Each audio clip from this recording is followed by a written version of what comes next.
మనమరాలకి వేసావా? పువ్వు గుర్తు కమలం పువ్వు గుర్తు కోటయ్య మోదీకి మనమరాలు.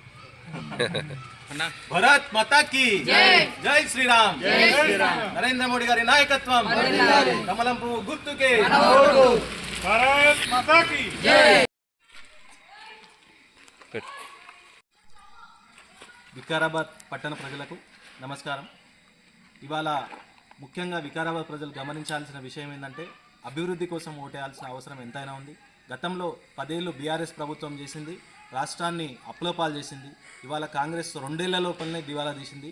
అదే కాకుండా మనకు పార్టీలోకి విచ్చలవిడిగా ఎట్లంటే అట్లా ఒక సంతలో పశువులను ఉన్నట్టుగా పార్టీలు చేస్తున్నాయి.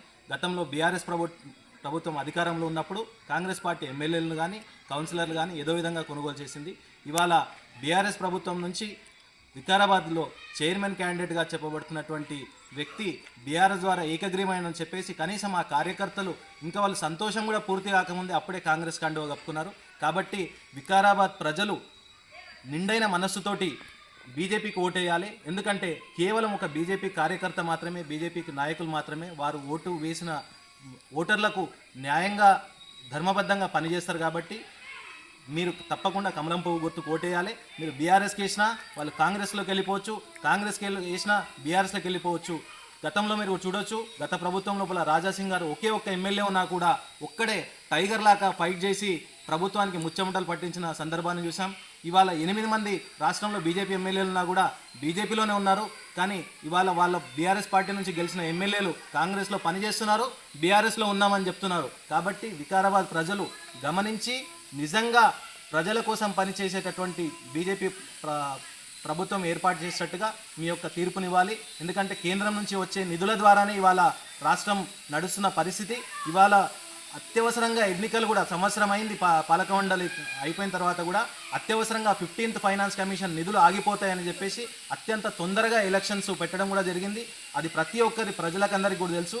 15th ఫైనాన్స్ కమిషన్ నిధుల కోసమే అత్యవసరంగా మున్సిపల్ ఎన్నికలు జరుగుతుంది. కాబట్టి కేంద్ర ప్రభుత్వం ఇచ్చే నిధుల కోసం జరుపుతున్న ఈ ఎన్నికలకు మీ యొక్క మద్దతును బీజేపీ అభ్యర్థులకు పెద్ద ఎత్తున ఇవ్వగలరని చెప్పేసి మనస్ఫూర్తిగా కోరుకుంటూ ధన్యవాదాలు. అందరికీ జై శ్రీరామ్. నేను 34వ వార్డు నుంచి పోటీ చేస్తున్నా. అందరి ఇళ్లకు ప్రచారంకి వెళ్తే స్పందన చాలా మంచిగా వస్తుంది. ఇంకొకటి ఇక్కడ రోడ్లు కొంచెం ఇష్యూస్ ఉన్నాయి, ఇంకొకటి సీసీ కెమెరాలు లేవు, అదొకటి, ఇంకా పార్క్ ఉంది. అవన్నీ నేను చేస్తానని చెప్పిన. ఇంటింటికి పోతుంటే ప్రచారం ఎట్లా సాగుతుంది అక్కడ? చాలా మంచిగా ఉంది, స్పందన అయితే మంచిగా ఉంది. ఇట్లనే మీరు మంచిగా చేయండి. ఈ సమస్యలు అని చెప్తున్నారు, సీసీ కెమెరాలు అవి పార్కుది కానీ సమస్యలు చెప్తున్నారు, అవి మేము పరిష్కరిస్తామని చెప్తున్నాము. మీరు ఫస్ట్ గెలవంగానే ఏం చేస్తారు పని? ఫస్ట్ గెలవంగానే సీసీ కెమెరాలు పార్కులు వాళ్ళు చెప్పినవి మాత్రం నేను కంపల్సరీ చేస్తా.